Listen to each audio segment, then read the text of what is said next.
proceed and read the charges for the accused who is in court such that he knows why he's here. Which language do you understand, sir? The charge is going to be read and explained to you in Uganda. Omulamuzi tategedde lwaki tewaliwo omuwabi wa gavumenti mu kkooti. Emisango egivunaanibwa gigenda kusomebwa mu lulimi Oluganda era gikunnyonnyolwe ojja kuddamu oba ogimanyi oba togimanyi. Any complainants in court for the record? Waliwo abamuvunaana?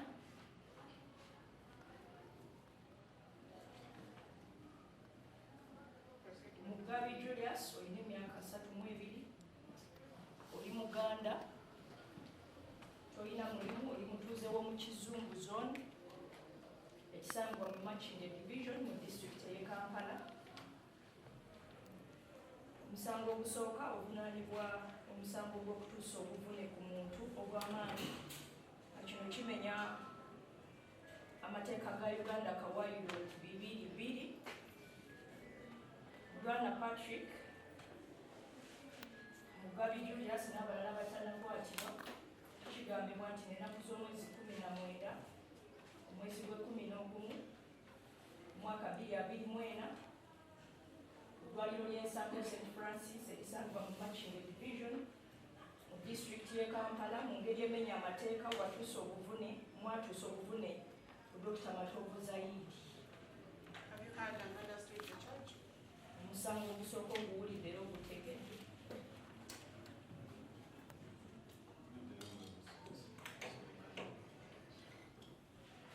Plea of not guilty is entered on count 2. Kkooti ewandiise ku musango ogusooka nti obwegaanye tobumanyi. Omusango ogwokubiri era nagwo gwakutuusa buvune bw'amaanyi ku muntu nga nakino kimenya amateeka ga Uganda kawaayiro 222. Bwana Patrick, Mugabi Julius n'abalala abakyanoonyezebwa kigambibwa ng'ennaku z'omwezi 19 Novemba w'omwaka 2024 eddwaliro ly'ensango St. Francis erisangibwa mu Makindye division mu disitulikiti ey'e Kampala mu ngeri emenya amateeka mwatuusa obuvune obw'amaanyi ku Odongo Alex. Have you heard and understood the charge on count 2? Omusango ogwokubiri oguwulidde era ogutegedde. No understanding. I'm not saying you commit. Did you commit the offense? Plea of not guilty entered on count 2 as well. Omusango ogwokubiri kkooti ewandiise nti obwegaanye tewaguza. Omusango ogwokusatu era nagwo gwakutuusa buvune obw'amaanyi ku muntu nagwo gumenya ekikolwa kimenya kawaayiro 222 mu mateeka ga Uganda.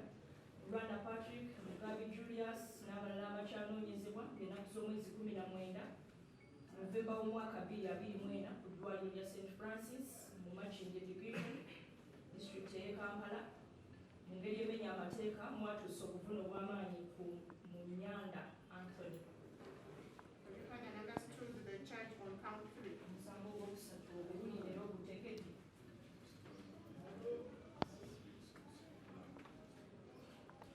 Plea of not guilty is entered on count 3 as well. Omusango ogwokusatu nagwo kkooti ewandiise nti obwegaanye tewaguza. The DPP is supposed to inform us on the state of the affairs. They are not in court. They don't know the state of the affairs of the matter. Abawabi ba gavumenti be balina okutegeeza kkooti okunoonyereza kutuuseewa mu misango gino kyokka nti baliwo mu kkooti omulamuzi naye tamanyi. Secondly, you also have a right to apply for bail on the charges against you. But your prayer cannot be considered also in the absence of the state attorneys. Ekyokubiri olina eddembe okusaba obweyimiriro naye okusaba okusobola kuwulirwa nga toli muwala wa gavumenti. So I'm going to defer your application. I know council intends to make an application for bail. I'll defer the same until we have a representative in the state. Looyawo ayinza okuba nga abadde ayagala okusaba okweyimirira naye kugenda kwongezebwayo olwokuba tewali muwabi wa gavumenti asobola kusaba okweyimirira. Council, I hope you understand.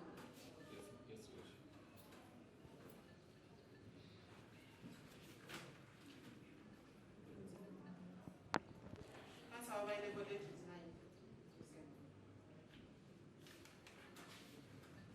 Your Worship, since there is also the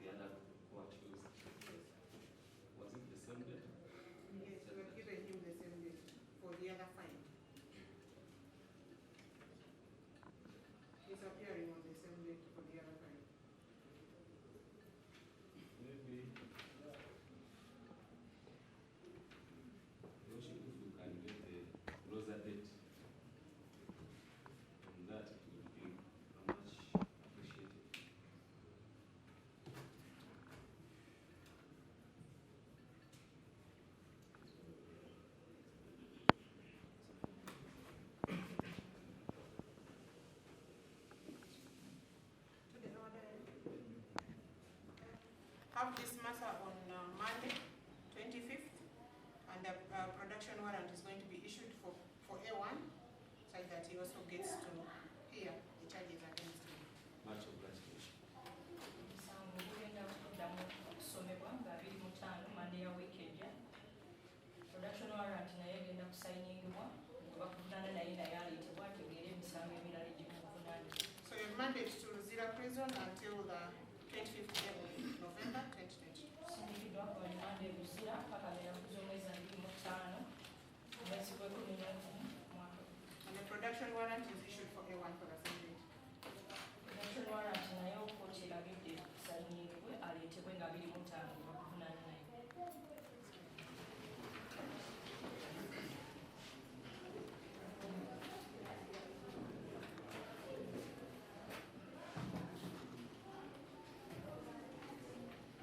So there's no representative of the deputy. You're not aware.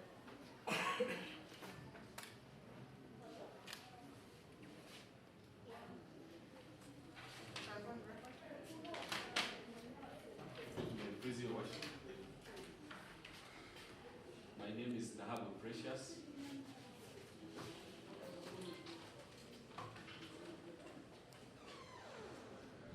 Yes. We are of Elgonat Province. First of all, the accused persons.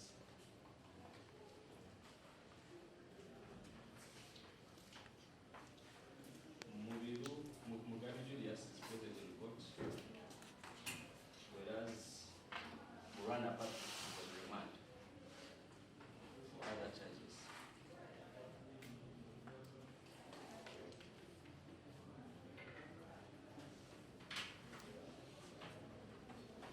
Since my colleague, the state attorney is not around, we seek for court's guidance.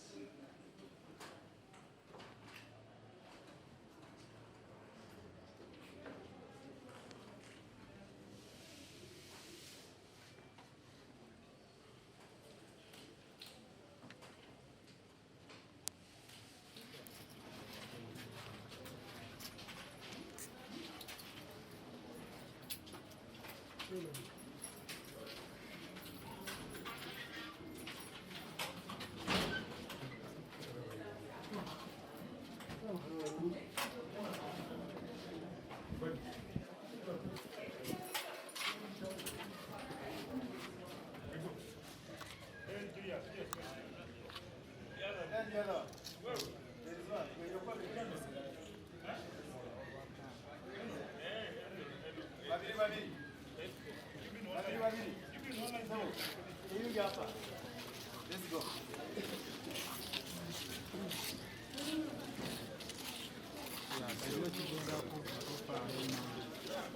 Yeah,